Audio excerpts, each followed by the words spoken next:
All right, so it seems like everyone has joined atau kayaknya belum semuanya ini berdasarkan absennya, but never mind. So we're just gonna start our class today. And first thing first, Assalamualaikum warahmatullahi wabarakatuh. Waalaikumsalam warahmatullahi wabarakatuh.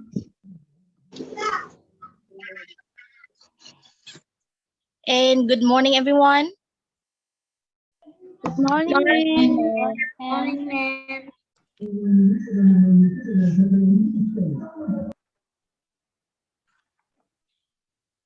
Okay, it's like the connection is not stable because suaranya ini dia lagging. Oh, exactly. Just now my computer mentioned that the internet connection is not stable. Jadi kebetulan juga di daerah Kendari, di daerah kami sini, kalau teman-teman yang dari Bulukumba mungkin kondisi cuacanya mendukung ya. Kalau kami lagi di Kendari ini, it's raining since morning.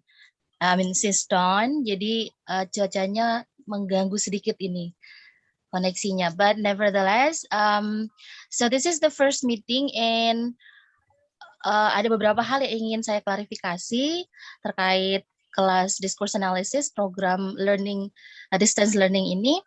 Karena sebelumnya teman-teman dari baik dari UM Kendari dan UM Bulukumba dan kayaknya ada selain Bulukumba dan Kendari, dari mana lagi nih pesertanya? Sorry, this is my first meeting you, everyone. Ada yang... Saya dengar kayaknya ada yang dari Sumatera juga ya? Apakah hadir?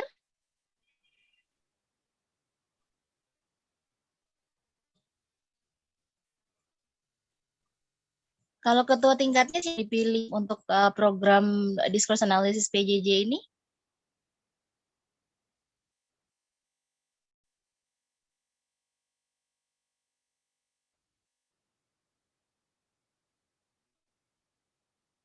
Halo? Mem Andika kayaknya mem yang dari Universitas Muhammadiyah Sumatera. Kalau tidak salah. Yang pertukaran mem. Oke. Oke, apakah beliau ada join hari ini? Ada tadi mem. Andika. Ada mem, ada. Andika Zulham Wahyudi.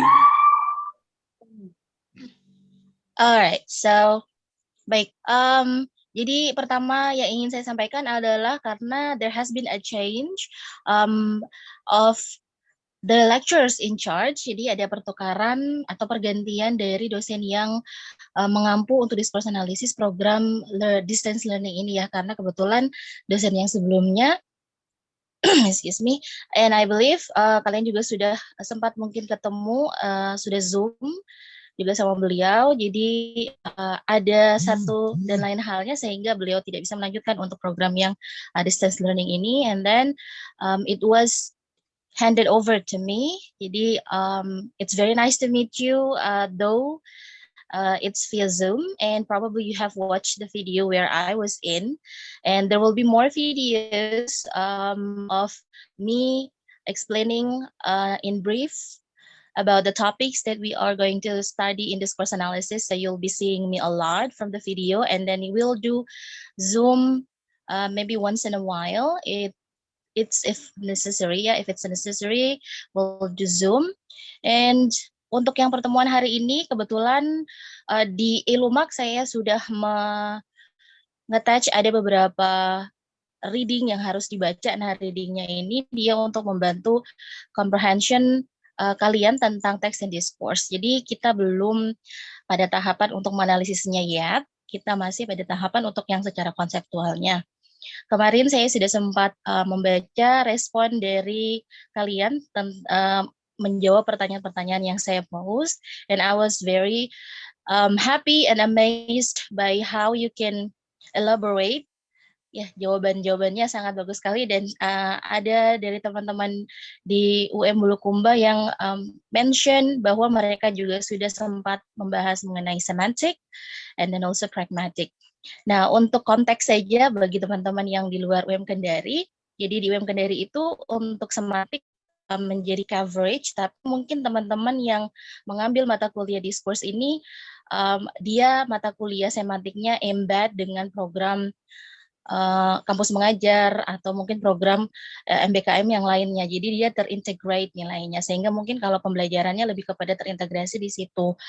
Untuk pragmatik sendiri, di UM Kendari kami tidak ke pragmatiknya, jadi dia embed kepada semantik. So sometimes it depends on the lecturer.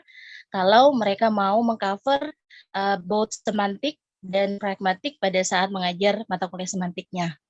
Nah, karena itu saya dan kalian mungkin sudah lihat ya untuk kajian kita di discourse analysis 1 semester ini ada satu kajian yang namanya pragmatics, karena saya juga ingin supaya yang dari UM Kendari sedikit bersentuhan dengan yang namanya pragmatics. Dan teman-teman yang di luar dari UM Kendari, teman-teman dari UM Bulukumba dan yang dari Medan atau Sumatera tadi, mungkin juga sudah sempat membahas mengenai pragmatics. And I am open to listen to, and I'm open for any things that you can share with us here, with the friends in UM Kendari. So, again, I am Farida Wati. You can call me Farida. Ma'am Farida is fine, or Miss Farida. Today is our week 2, and as I said earlier, jadi pertemuan kita untuk yang week 2 kita masih bahas untuk secara konsep, dan hari ini adalah text and discourse. Nah, untuk I'm not going to take up too much of your time because untuk yang materinya you can also later watch the video that I already made for text and discourse discussion, and there will be a question for you to answer, and I want everyone not only to answer the question, but I want you to read your friend's response. Jadi silakan dibaca nanti jawaban temannya, and give your opinion about your friend's answer. Jadi kalau seandainya ada jawaban temannya yang sama dengan atau Anda sepemikiran dengan jawaban temannya, you can point out that you agree with the statement or the ideas of your friend, and then why you agree, silakan. Jadi saya maunya adalah you don't just answer the question, but you also respond to your friend's answer. Jadi silakan nanti direspon juga, ya. Dan kalaupun Anda tidak sempat menuliskan sendiri jawabannya dan Anda melalui respon itu sudah masuk penilaian saya. Ya, jadi you can do either or you can do both. Jadi dipilih salah satu, mau respon jawaban temannya atau Anda mau punya jawaban yang sendiri, ya, itu juga boleh.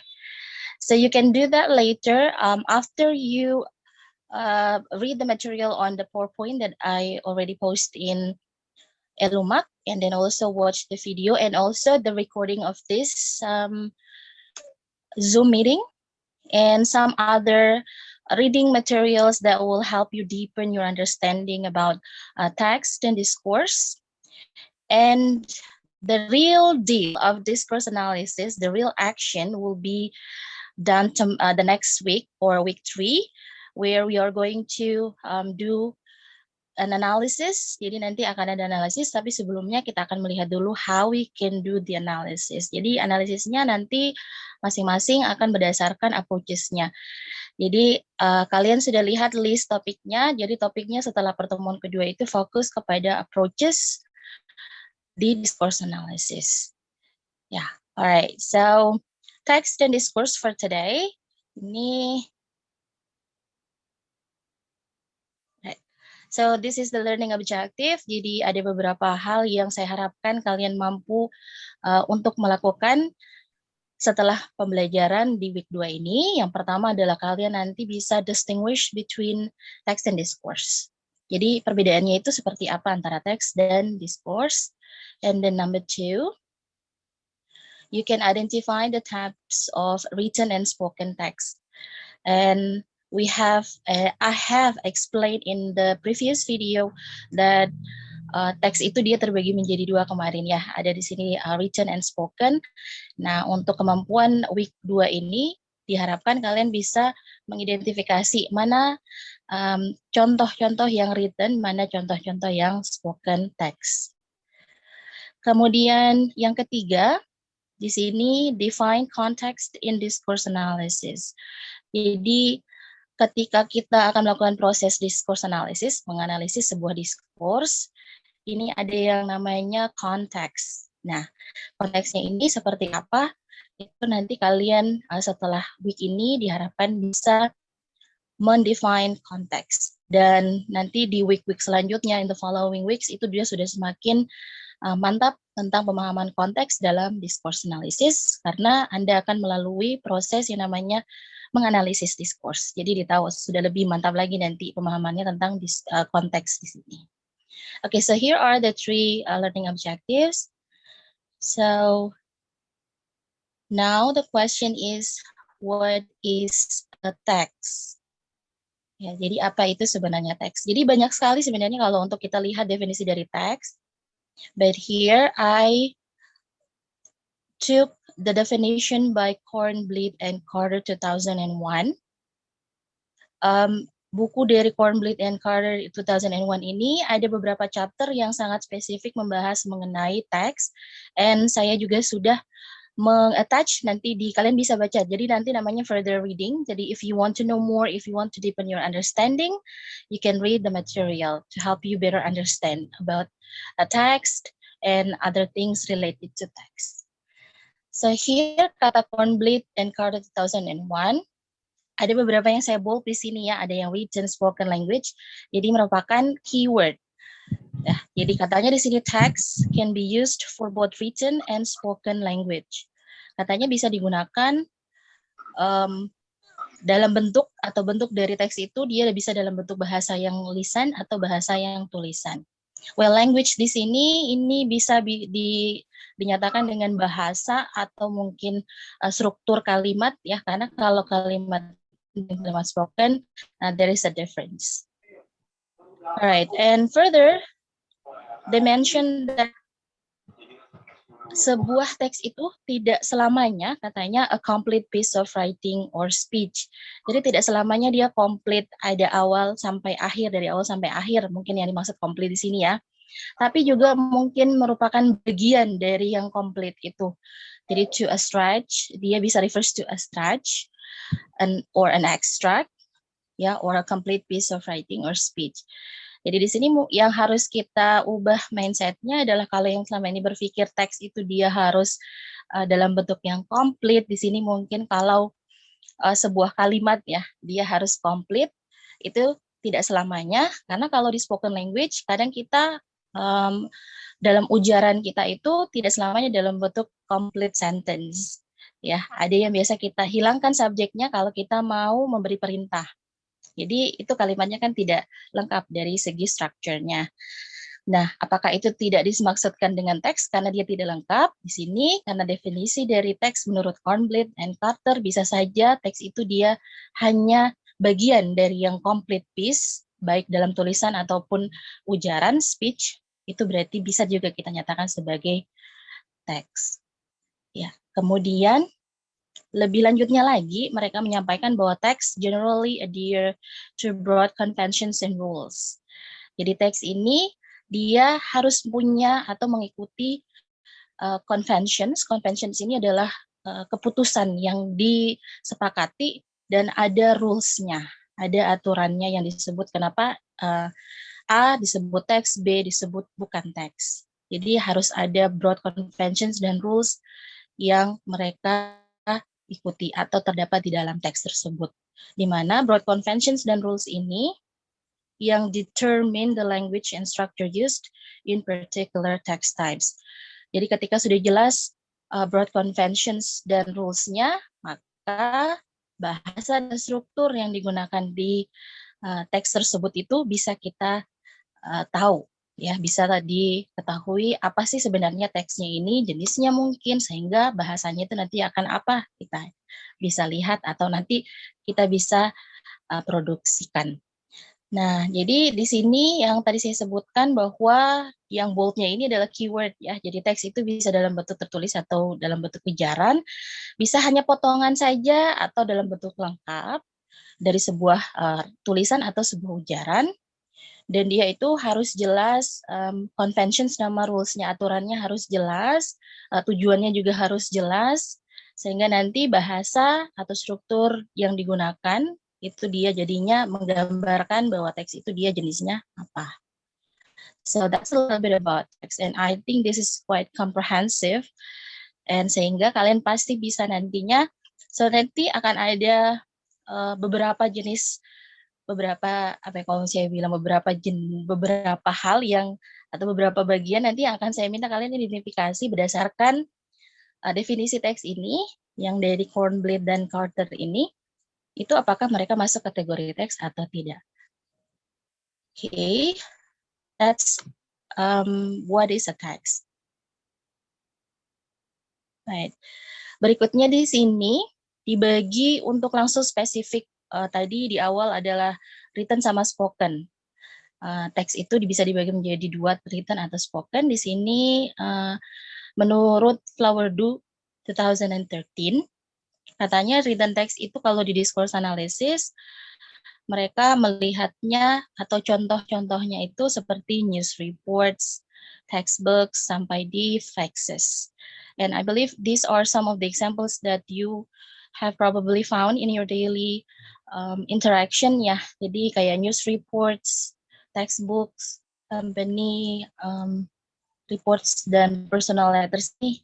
Kalian juga pasti sudah kayak personal letters, mungkin kalau sekarang lebih kepada yang emails ya. Kalau personal letters kayaknya sudah jarang sekarang orang menulis yang real personal letters secara tulisan menggunakan secara handwritten ya, kayaknya lebih banyak kepada emails. And in spoken discourse katanya, nah ini dia bilangnya in spoken discourse. Jadi ada beberapa linguist atau ahli yang menggunakan istilah discourse sama teks itu interchangeably. Tapi mereka lebih sering menggunakan discourse kalau dia berhubungan dengan spoken. Karena nanti bisa kita lihat dari approaches-nya, kenapa bisa kalau yang spoken itu dia lebih cenderung dibilangnya spoken discourse. Ya, kalau yang written text.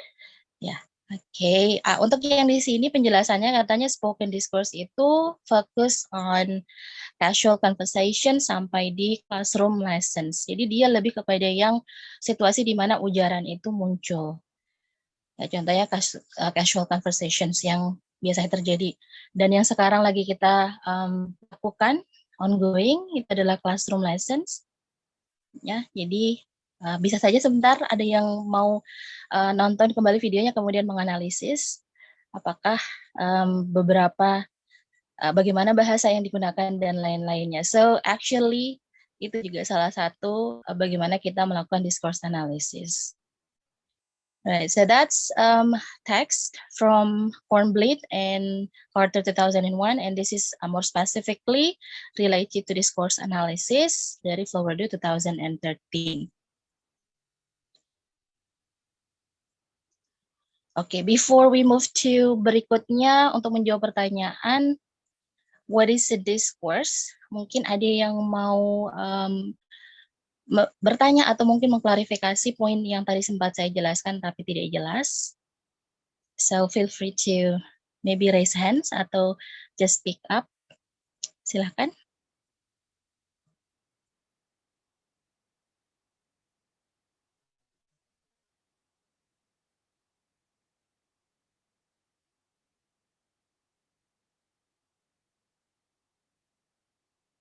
Alright, maybe karena teks dia masih kategori yang very basic ya. Jadi and everyone probably has already had your own concept, the definition of a text. Nanti yang the real pada saat kita menganalisis ya. That's probably the challenges one. Okay, so moving on, what is a discourse? Apa itu discourse? Ya. Di sini Flowerdew 2013 mendefinisikan discourse broadly. Ya, di sini ada kata broadly, jadi dia secara umum, broadly or generally, sebagai language use language in its context of use. Jadi language, bahasa in its context of use. Jadi bahasa itu digunakan sesuai dengan konteksnya, atau penggunaan bahasa sesuai konteks di sini. Sebelum kita melihat lebih lanjut apa itu, di sini yang mau saya klarifikasi kata broadly-nya. Kenapa harus ada kata broadly?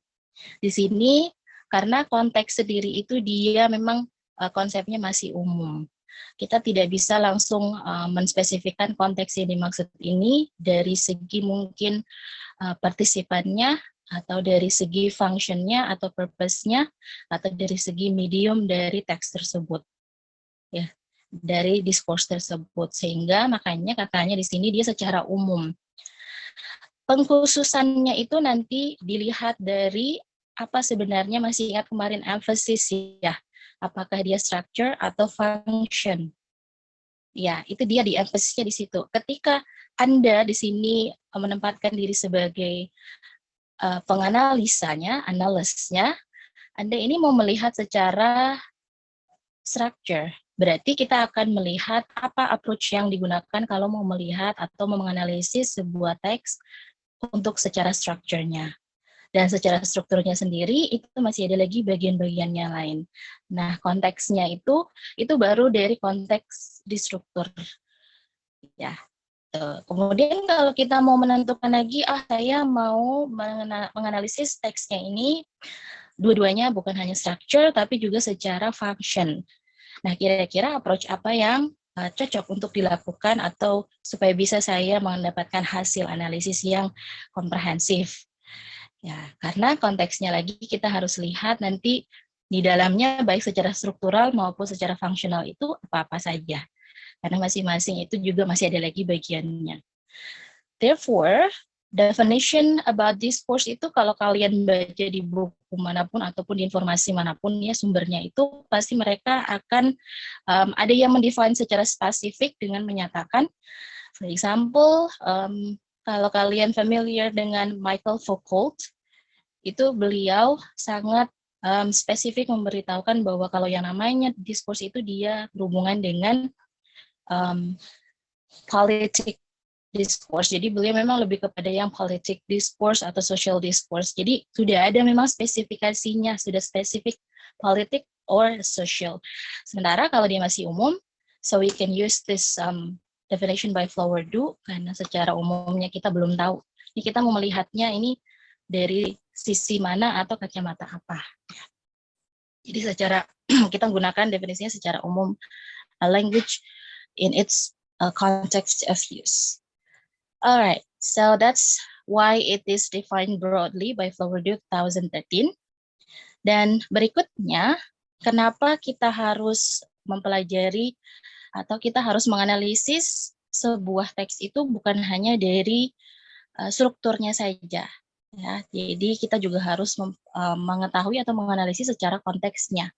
Nah, katanya di sini, as you can probably hear it ya. Jadi kalau untuk secara struktur, itu dia concern-nya kepada grammar and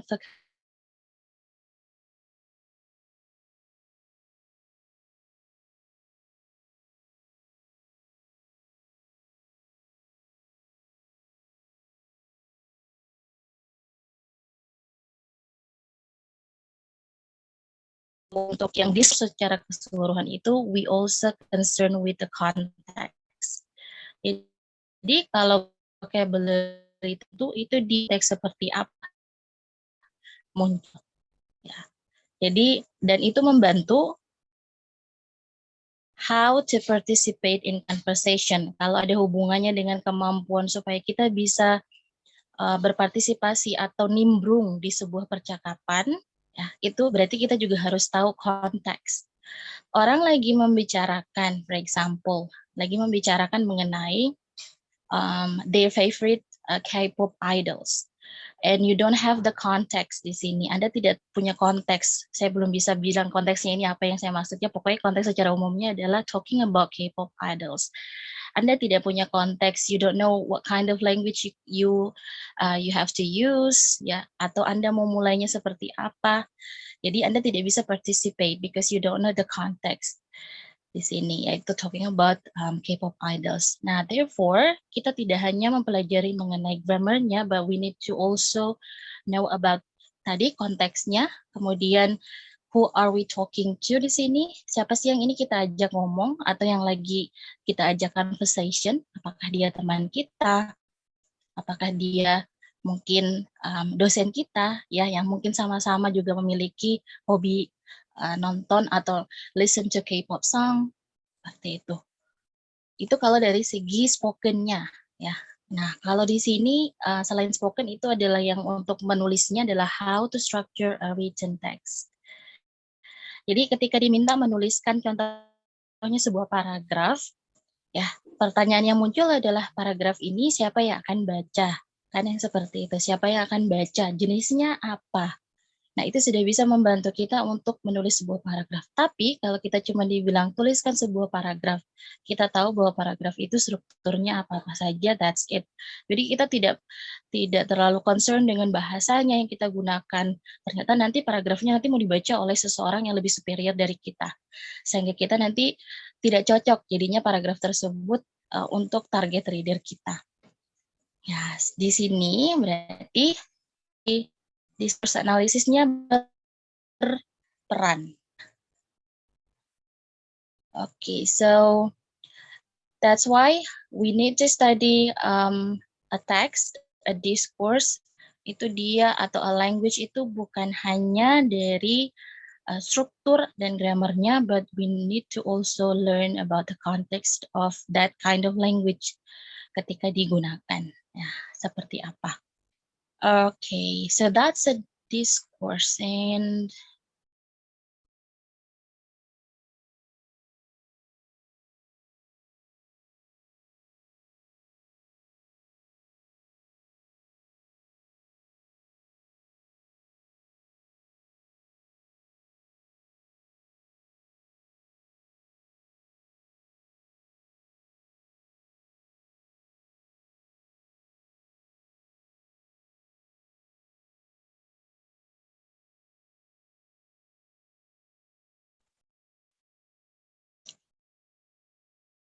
oh my God.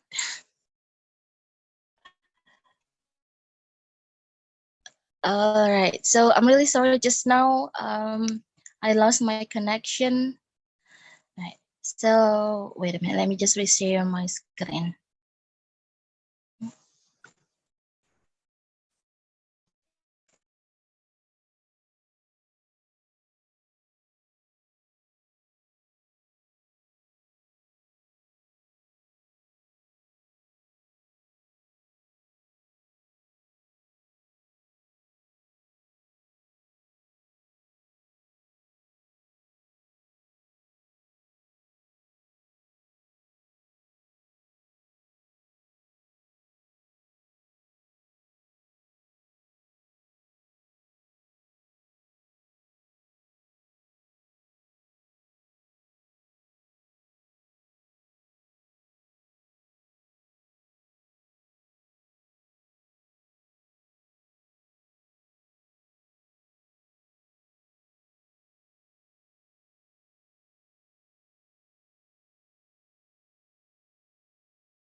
All right, so continuing on the discussion about discourse analysis, barusan discourse ya, and di discourse sendiri, sorry, di sini yang paling kita fokuskan adalah language in its context of use. Jadi konteks di sini yang akan kita lanjutkan untuk pembahasannya. Alright, so here, in general, di sini konteks itu bisa juga kita maknai sebagai sebuah situation. Ya, jadi konteks, situasi itu dia interchangeably bisa dimaknai saling bergantian. Mau konteks disebutkan atau situation disebutkan tidak masalah. Nah, di sini karena tadi lekat sekali antara discourse itu dengan spoken. Karena kalau ini underlying reason-nya adalah pada saat kita berbicara, itu kita juga harus mengetahui siapa yang kita ajak bicara. Jadi kalau menulis pun seperti itu sebenarnya, but mostly discourse itu memang terfokuskan di bagian spoken text atau spoken discourse, but it doesn't mean bahwa pada saat di written text itu kita tidak bisa melakukan namanya discourse analysis, karena itu sama pentingnya. Ya, jadi di sini dicontohkan bahwa ketika kita mau menganalisis konteks dari sebuah ujaran, ini ada beberapa features dari konteks tersebut atau situasinya. Nah, salah satu yang paling terkenal ya untuk yang identifikasi fiturnya itu oleh Himes 1972. Ini nanti kita akan bahas lebih spesifik di salah satu approach to discourse analysis, ethnography of communication. Ini juga nanti ada. Nah, ini ada 16 features, tapi ini yang saya list ini hanya beberapa.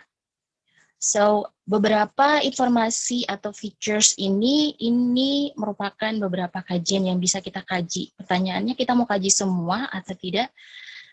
Tergantung dari which do you need the most. Ya. Jadi ada 16, sometimes kita ada beberapa hal yang dia muncul atau tidak dari situasi atau dari pada saat sebuah spoken discourse itu muncul, ya 16-nya ini ketika kita lihat mungkin ada mungkin tidak ya. So here are some of the features oleh Himes 1972 yang ada hubungannya dengan setting. Jadi ketika kita mau menganalisis konteks dari sebuah spoken discourse itu lihat settingnya, ya apakah dari sifatnya secara fisikal atau secara temporal.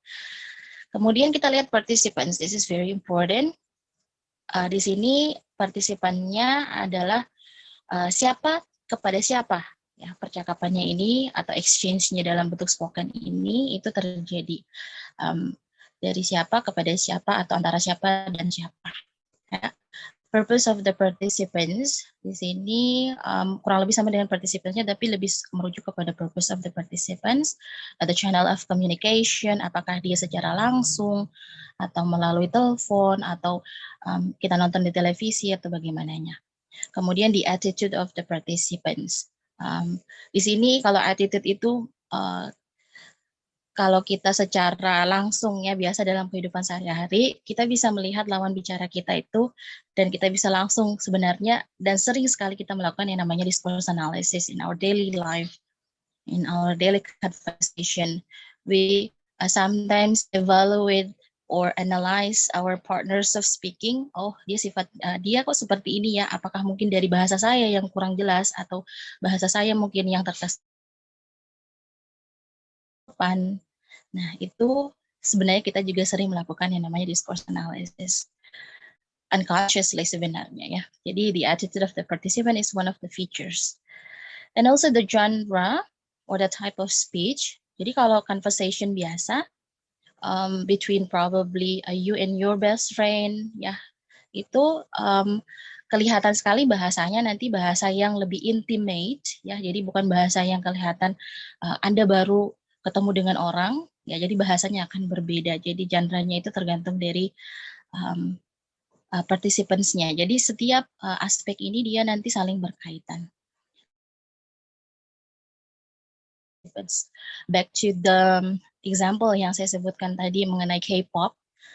Ya, jadi ketika saya lagi membicarakan mengenai Blackpink, lawan bicara saya, dia langsung ikut nimbrung dengan percakapan saya, dengan proses saya berinteraksi dengan dia, berarti kita sama-sama memiliki background knowledge yang sama ya. Jadi saya bicara tentang Blackpink, dia juga mengerti karena sama-sama kita share the same background knowledge. Karena ada kalanya, I believe you probably also sometimes experience ketika Anda berbicara dengan seseorang, bahkan itu mungkin teman kita sendiri about something, tapi dia tidak nyambung.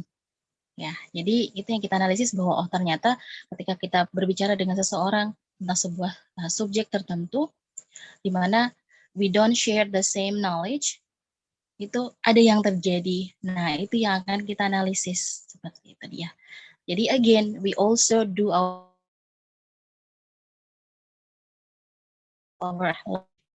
bahkan dalam bentuk tulisan pun sering kita, kalau kalian baca, mungkin ada di jalan pernah lihat slogan apa itu kita langsung kayak menganalisis itu maksudnya apa ya, kenapa bisa penggunaannya bahasanya seperti itu. So we actually do our discourse analysis juga.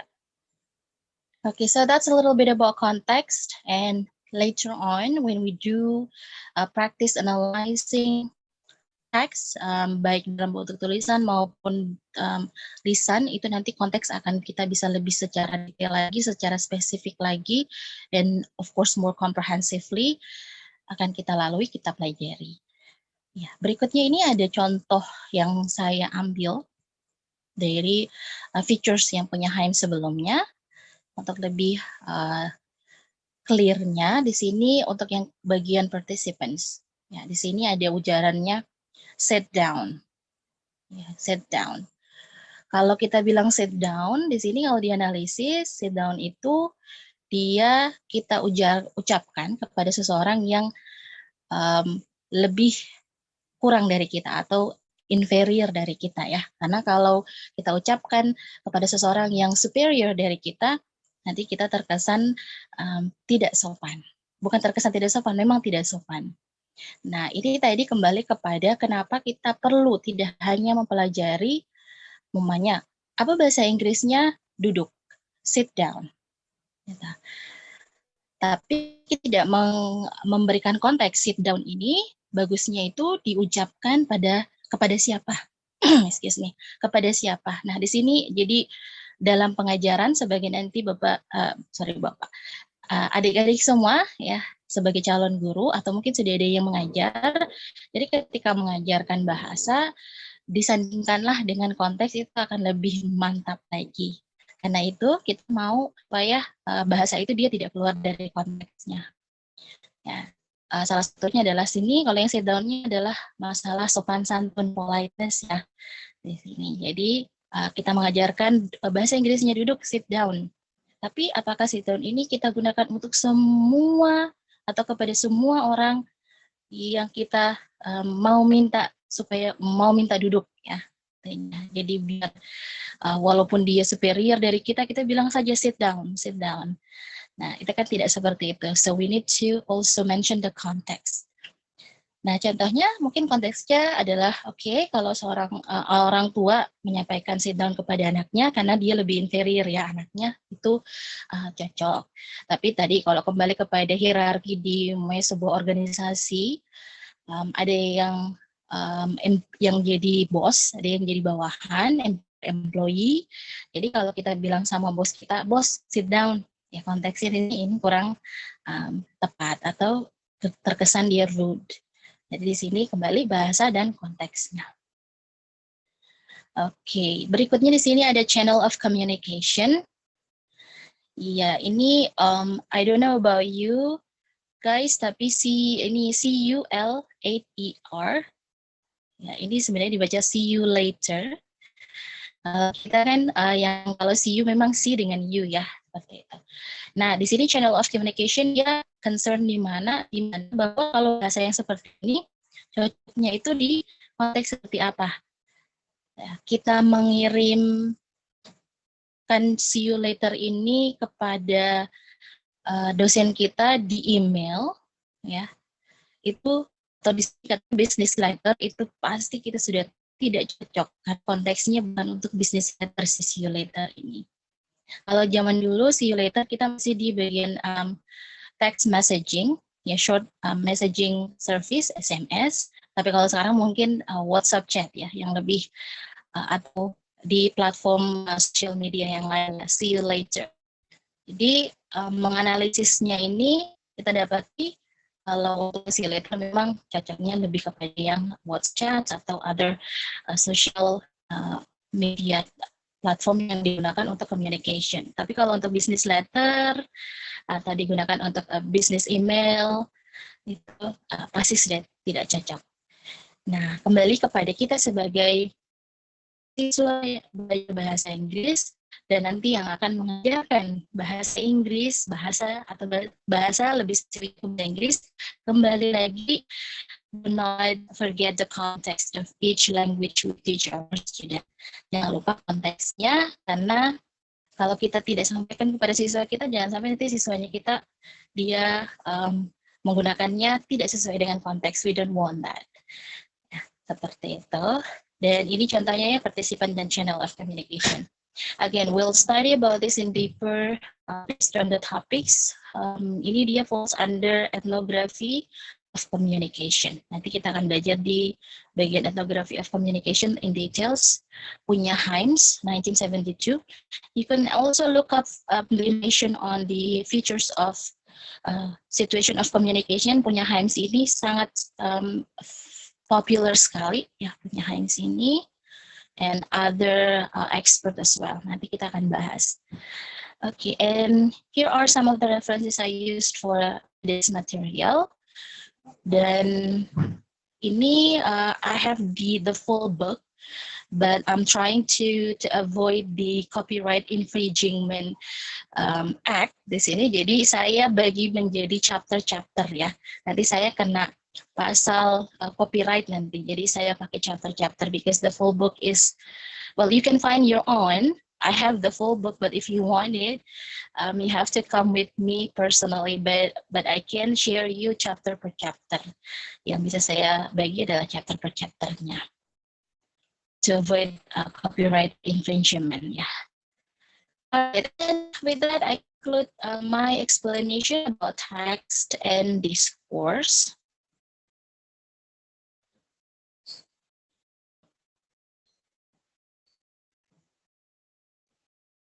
And if you have any question, anything at all to me right now, mungkin bisa saja. Tapi kalau tidak, nanti bisa via WhatsApp. Mungkin nanti di sini sambil mengingat tiba-tiba ada yang punya pertanyaan, feel free to share with us your question through WhatsApp. Ya, atau mungkin pada saat di ilmunya, you can also send me your question.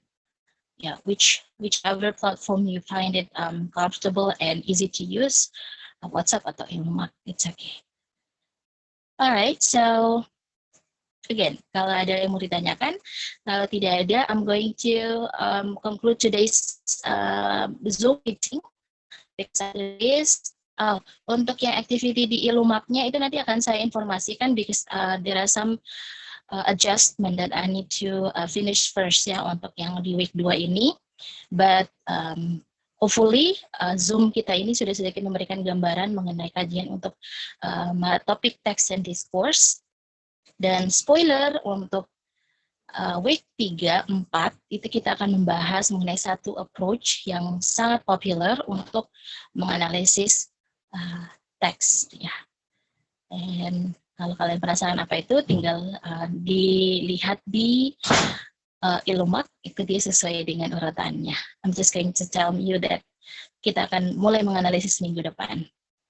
So, silakan sebelum kita leave the meeting.